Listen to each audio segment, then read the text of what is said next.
The vampire counts, truly the Donald Trump of the Warhammer world. No one really likes them, but yet everywhere they go, they cause carnage and devastation. YouTube, what's cracking off? Asmod here, and today we're going to bring you another race guide for Total War Warhammer 2, looking at the vampire counts this time. Now, I just want to point out that this guide is specific to the race and not the individual factions, i.e. there will be nothing taken into consideration regarding the Barrow Legion, Sylvania or Von Karstein. It will solely be for the vampire counts race.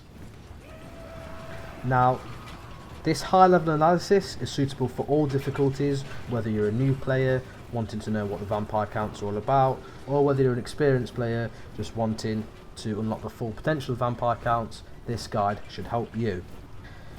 This is not multiplayer, this is only applicable to campaign, so Mortal Empires or Arbor Vortex. So if you are playing multiplayer, this guide may not necessarily apply. As part of this video, we'll be looking at the pros and cons for the vampire counts, the key race mechanics, the campaign strategy, the battle strategy, and then we'll just be summarising all of that. Moving on to the pros and cons now of the vampire counts as race. Now, first positive is the fact they have very powerful lords and heroes, arguably some of the best in the game. They have obviously their own unique legendary lords, which are very good, but apart from that, their standard list of lords are again really powerful. So you can unlock extra ones through the bloodlines, but vampire lords in particular, the baseline standard I think is a very good lord, excellent spellcaster with good melee combatant stats. Furthermore, they've got good heroes in the form of vampires and necromancers who've got access to incredible laws of magic, and you can dish out a huge amount of damage to the enemy. They can get excellent buffs from blood kisses, which is unlocked through this menu here. We're going to talk about them a little bit more later, but they're excellent faction-wide buffs that the vampire counts can apply for either of their factions, and they're a very great tool that you can use. As I mentioned earlier, they have access to 3 laws of magic, the law of shadows, the law of vampires, and the law of death, and the vampire counts are very proficient at all 3. They're very excellent spellcasters in this game, arguably some of the best. One of the negatives for them is that they have the rest of their unit roster is relatively mediocre. They don't have excellent units that thrive. Now, they do have good units, don't get me wrong, but in terms of their roster in general, their infantry is quite lackluster, it's quite mediocre. They do have good single entity monsters in the form of the Vargulf, which again is a very powerful unit, but that's all they really have to them. They have the Terrorgeist, but again, it's okay. It's expensive and it's a very late game unit, so you may not be able to use such a unit in the early game, or you definitely won't. So therefore I would say their unit roster is relatively mediocre. They also are very susceptible to attrition, especially when traversing into territories that isn't theirs and that doesn't have vampiric corruption. For example, if I wanted to go conquer Needling next turn, seeing as I'm at war with Stirland, I would have to cross into their territory, and as you can see here indicated by those 3 skulls, I will suffer attrition in that territory because it's completely untainted, 97% untainted. I need to give that province a lot more vampiric corruption before I'm able to get in there without taking any attrition. So the fact that they have to balance their corruption is a negative for the vampire counts. They also have no missiles or artillery in their unit roster, so they'll have to solely rely on melee or magic attacks in order to win the battles. Finally, this isn't so much as a negative, but I believe the Raise the Dead mechanic can be a pro and a con. Now I'll get into this more later, but this replaces the global recruitment that are available for other factions in place of raising whatever's available to you in that specific region that you're in. Moving on to the key race mechanics then. Now, as I mentioned earlier, blood kisses are excellent. They provide really good faction-wide buffs that you can awaken as soon as you need them. Now I won't go into too much detail on this now, we'll touch on it later, but they do have some really good skills that you can awaken whenever you feel appropriate, such as reduced upkeep for all heroes, casualty replenishment rate, and research rate, and Winds of Magic. But there are a lot more things here that we'll discuss and touch on later, and I'll talk about what my personal favourite bloodlines are to beeline towards in the early game. As I mentioned earlier, you've got to keep an eye out on the corruption. If I here as Vlad... Alright, okay Vlad, thanks for that. If I wanted here as Vlad to go take over Stirland, I'd have to cross into their territory, and as you can see here, I'd take that attrition. It is a bit difficult trying to conquer new territories, because you've got to make sure that you don't get hampered by attrition every time you get your army up to an enemy settlement. As I mentioned before, the Raise the Dead mechanic is pretty useful. If I just go on Isabella here. Now the way this works is depending on how many units have died in a certain region recently. For example, if there was a huge battle 2 turns ago outside Waldenhof, then Isabella would have the option to recruit a huge quantity of units. Most of them will be chaff units like zombies or skeleton warriors or spearmen. However, from time to time you do get strong units, especially towards the middle to late game. This does take away their ability to global recruit, however, which is why I put it down as a neutral. It can be good in times of emergency if you want to quickly recruit some chaff units to bolster the rest of your army. However, if you're looking for really powerful units to recruit from the other side of the world and you have no settlements to help you recruit those units, then you're going to have to come all the way back to Sylvania to recruit them, because there is no such thing as global recruitment for the vampire counts. They excel at magic, as I mentioned earlier. They have access to 3 laws of magic. They have access to the law of shadows, the law of vampires obviously, and the law of death. Now I'll touch on the magic side a bit more later, but arguably the vampire counts are the best magic users in the whole game, so I definitely recommend utilising and capitalising on that. They have good hero traits, so I won't talk about any farming just yet until we move on to the strategies, but they have excellent traits that you can utilise to the best of your ability. They are a bit of an exploitative race, as we'll get onto later, so you might not want to wish to do this. It's completely up to you. If you don't want to exploit the game, you don't have to. But with the vampire counts, I find that to make the most efficient use out of them, I think that you got to try exploiting them to some degree. Maybe not go full cheese, but a little bit of cheese is alright every now and again. Final thing regarding their key race mechanics is that every unit in the vampire count roster causes fear. From the Lord to Valvan Carstein himself, who causes terror, to the vampires, to the necromancers, to even this silly little skeleton spearman, who also cause fear. Obviously the monsters cause fear as well.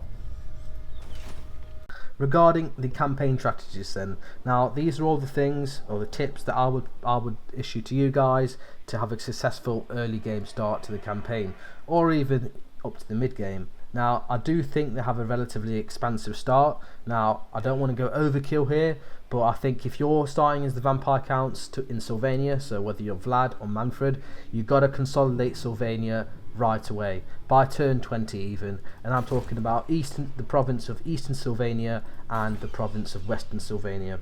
It's very good to make sure you got those 2 on your belts in the early game. Now after that, I wouldn't rush out too much, because you've got to build yourself up before you attack the rest of the empire, but it's a good start to begin with.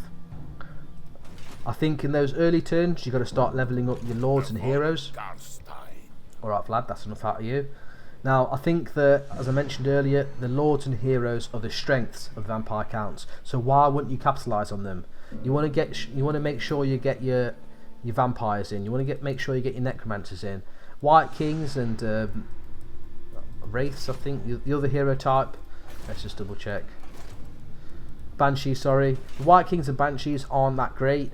I think that the main key units for the vampire counts in terms of heroes are vampires and necromancers. However, if you like Banshees and White Kings, feel free to use them. I just think those 2 units are arguably a lot better. You want to start farming blood kisses as soon as you can as part of the vampire counts.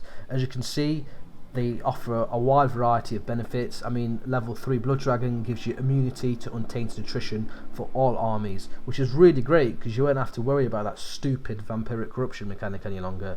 However, in order to get to level 3, you've got to farm them early on. Now, I do have a preference when awakening bloodlines in terms of what I think is best early on. I usually go for Von Karstein to grab that casualty replenishment rate plus 20%. I think for the vampire counts it's really important because you want to make sure you're healing enough every turn to be able to fight and win the battle the next turn. Then I think the Necroarch, in terms of research rate, is useful to make sure you beat out into the really important techs. Then I think the Larmian level 1 is also really useful because it reduces your upkeep by 50% for all heroes. Now this only applies if you're playing as Vlad, but if you are playing as Vlad, you can build a building in Castle Drakenhof, which also reduces the recruitment cost for vampires. So not only can you make their upkeep really cheap, but you can make their recruitment cost also really cheap. So it works very well for you. In terms of combatability of these lords, genuinely, I don't have that much of a preference. The Blood Dragon is obviously the most tanky. The Larmian and the Necroarch are a bit more fragile, but it's really up to you on your playstyle. I even go as far to say I think the typical standard Vampire Lord is sufficient enough. Although if I do have the Bloodlines available, like here, I have a Blood Dragon, I will recruit them. It's just the fact that there isn't necessarily a best or worst one. It will 100% depend on your playstyle. However, in terms of the abilities they offer, I definitely think Von Karstein first, then Necroarch, then Larmian, in my opinion. Now, we talked about traits before for the heroes. Now, the Vampire Counts have got some absolutely devastating traits for their heroes. Let's start off with the vampires then. So the vampires, they have access to, well, they all have access to the same traits, but one trait that I value highly is knowledgeable. Now this trait is really powerful because it increases your Winds of Magic reserve for all armies faction wide, definitely worth farming.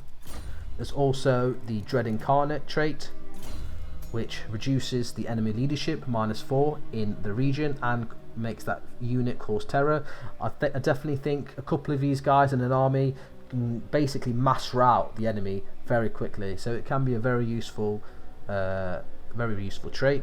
And obviously you've got the Lawkeeper trait as well, which is again excellent because apart from the construction cost -10%, which is okay, it also gives a plus 10% research rate faction wide, which is key.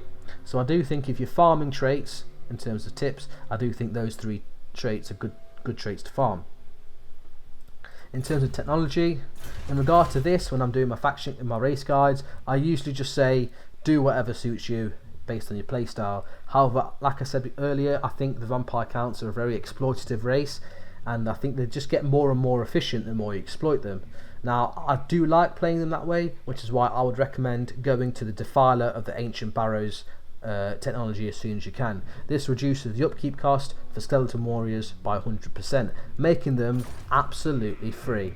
So like Isabella here, she can just have a full stack of skeletons with only having an upkeep of 270 dark magic.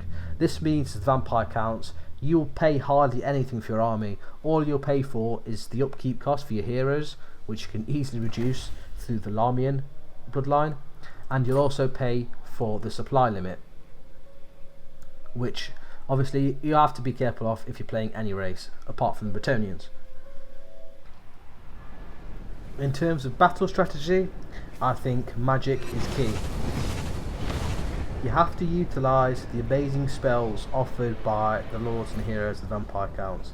In particular, you've got the Pit of Shades.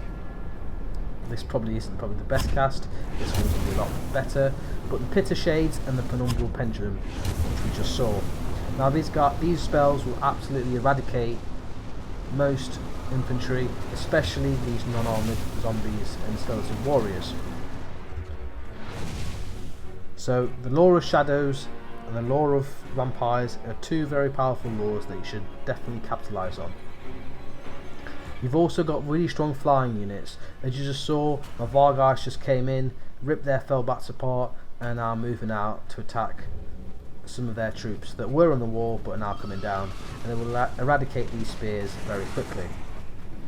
The vampire counts also have access to good cavalry in the form sorry about that, in the form of these blood knights. Now these cav are really good, arguably one of the best cav in the game. They don't have perfect vigour, but apart from that they are very good.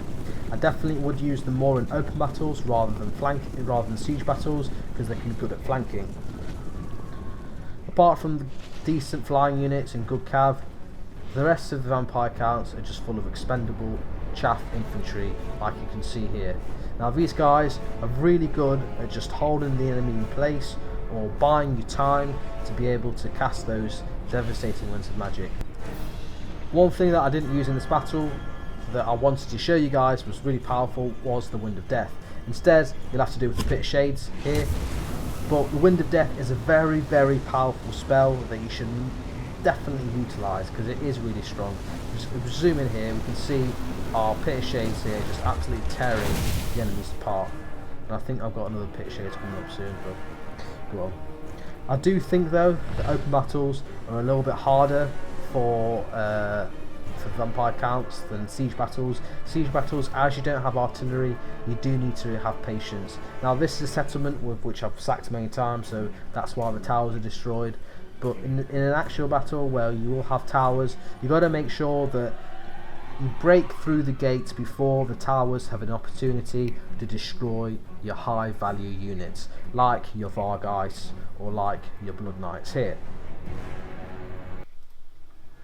In summary then, I find the vampire counts a strong mage orientated race. They have powerful single entities in the form of heroes and monsters such as the Terrorgeist, the Vargulf, and obviously their vampires and necromancers.